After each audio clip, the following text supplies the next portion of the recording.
What's going on, growers? It's James Prigioni coming to you live from Jersey. Back in the spring, I transplanted out my tomatoes, and under a few of them, I buried a fish. So today we're gonna check the results and see what happens when you bury a fish under a tomato plant. Let's go! In the spring, when I transplanted my tomatoes out and buried the fish under a few of them, I brought you along for that. So this video is like a follow-up, giving you the results of if it's worth it, if I think you guys should do it, and if I'll be doing it again in the future. A number of you have been asking me, does it work? So this video is gonna really tie everything together for that. And the section I'm in right now is actually the old food forest. And as you can see, we're getting plenty of tomatoes in here. This year is the best I've ever done with tomatoes. We've got so many to harvest, so many ready, a number of different varieties. So it's so much fun to come out here to walk through the tomatoes and have them be like as tall as me. And a lot of them even way taller than me. Like you can see that one there. That thing's, I'd say, about 10 foot tall. So that's a great thing. But the tomato that I buried the fish under, the several of them are not in this section here. They're in the new food forest. So let's move over into there. The last few nights it's gotten cool here. So that's helped to ripen up a lot of the tomatoes, which is a great thing. But when it comes to this technique of burying the fish under the tomato, it's one you may have heard when you were younger about how the Native Americans did it. And I also had a friend who's in his 80s who told me he did the same exact thing. There are a few reasons that we're burying the fish underneath the tomato plant. One of them is to increase the microbiological life, which is important to help strengthen the plants, to get them more vigorous and to get them actually more disease resistant. Having more life in the soil is always a good thing. Another reason we're burying that fish is to add a lot of nutrition. Some of the main nutrition that's added to the soil as the fish breaks down is nitrogen, which helps grow big, green, healthy plants. Also phosphorus, which is important for the production of fruit, like these tomatoes you see here. And also it helps with the root growth and the overall disease resistance and the pest resistance of the plant. There are some secondary nutrients that we'll get from the fish breaking down also, things like calcium, which is very important to prevent things like blossom end rot. If you remember back to the video that I made, there's 4 tomatoes that I buried the fish under. This is one of them right here. As you can see, we got green, beautiful, healthy leaves, nice, big, lush fruit. And the idea is to add more nutrition to the soil. This way, your tomatoes are packed with even more nutrition. What you put in, you can get out. So again, these tomatoes are a nice size. I've got big hands. As you can see, we've got loaded sets here, 4, 6, 8, and more as it goes up. Continuing to trail up. I need to tie it a little more right here, but really, really doing well. And then over here to my left, this is another tomato that we buried the fish under. This is also excelling. Got a lot of tomatoes on it, good production. So as you can see, the fish, it definitely didn't hurt. I think it really helped, and it's gonna be something I'm definitely doing more in the future. Let me show you some of the other ones that we buried it under. Let me show you the other 2 that I buried the fish under as well. We've got one right here. This is the Reisentraub. This is one of the varieties I was excited for, and you can just see there's a lot of tomatoes on this one. This thing is not shy in the production. I couldn't even really tie it up because of the variety. It just kept putting blossoms and blossoms and blossoms. So much fruit here, and they're a delicious one. So we're fortunate for that one. And then this is the final one right here that we buried the fish under. I want to show you what these look like, because these are beautiful. This right here is the pink bumblebee variety. I just love the color of it. Tuck's just watching over us in the back. And it's got this speckled kind of design to it. So a really unique looking one. And overall the plant, it's just doing fantastic.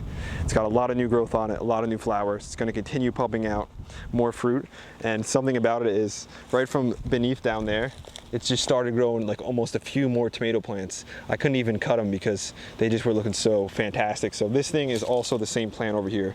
So as you can actually see right here, the fish is definitely helping to add some kind of fertilizer, some nitrogen from some phosphorus, keeping the plants large, continuing to grow, but also just keeping them healthy. As you can see, the nice green color and all the continued flowers it's going to be producing. So that means more fruit. Now I'm going to try one of these pink bumblebee tomatoes and see how they taste. And then after that, we'll talk more about the technique that I used, burying the fish underneath it, and some things I would do differently, and then I'm going to do differently next year. So again, nice, beautiful tomato here. The speckling on it, it's just so unique. Some orange, some red, some green, just very cool. Let me try it out.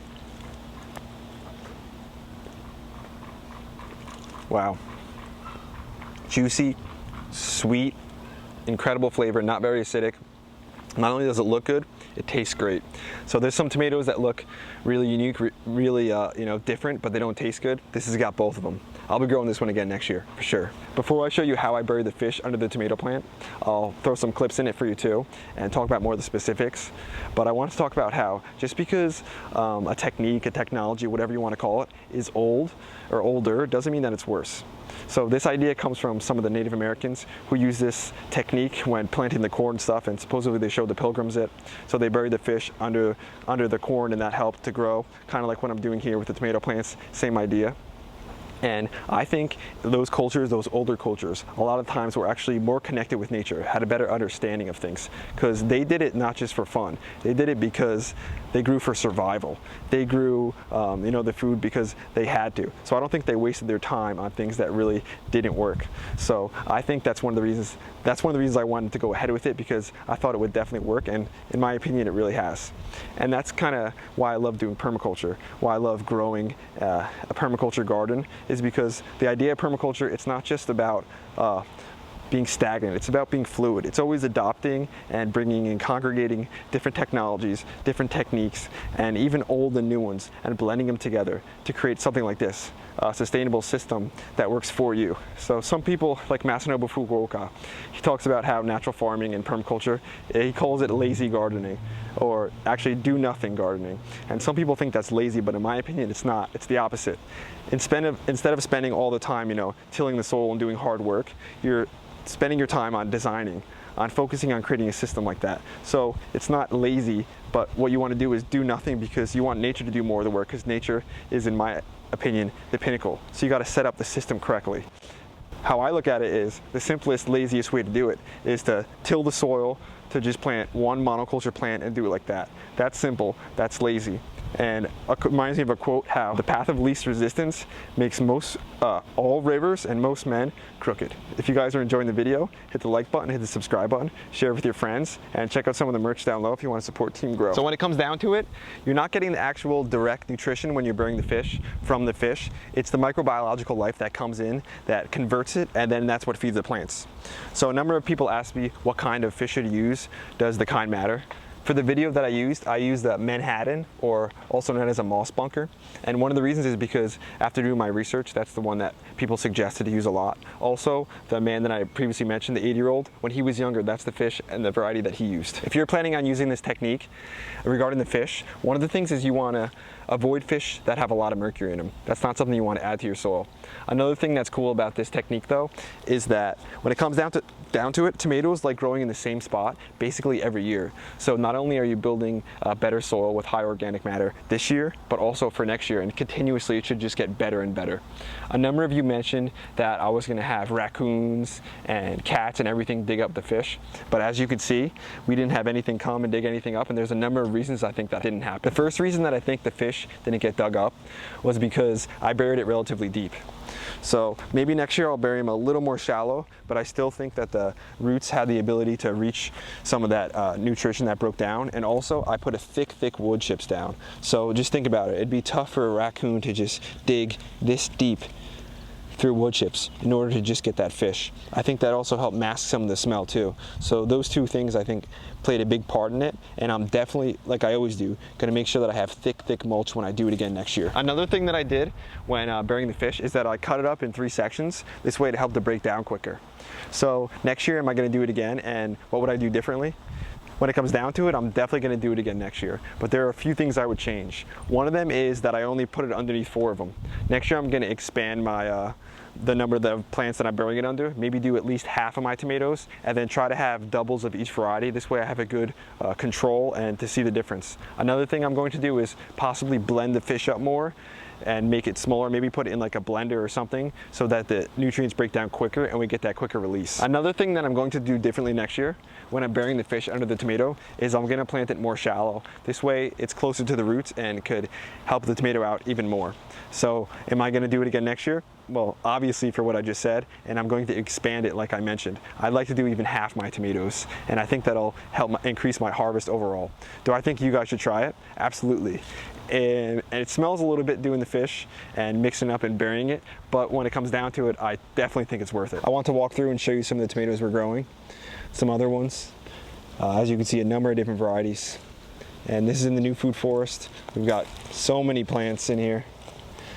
Some big tomatoes, some small tomatoes, some cherry tomatoes, a bit of everything, some unique shaped ones. This one's, the leaves are really folded, but I think that might just be variety based. That's how it is for some of them.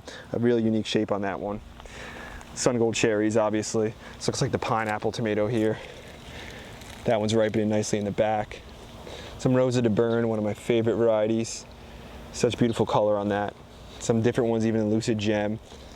And more over here in Tomato Alley. And plus the ones I showed you over in the old food forest. Look at this one. I believe this is the red grape. This thing is ridiculous how many tomatoes it has on it.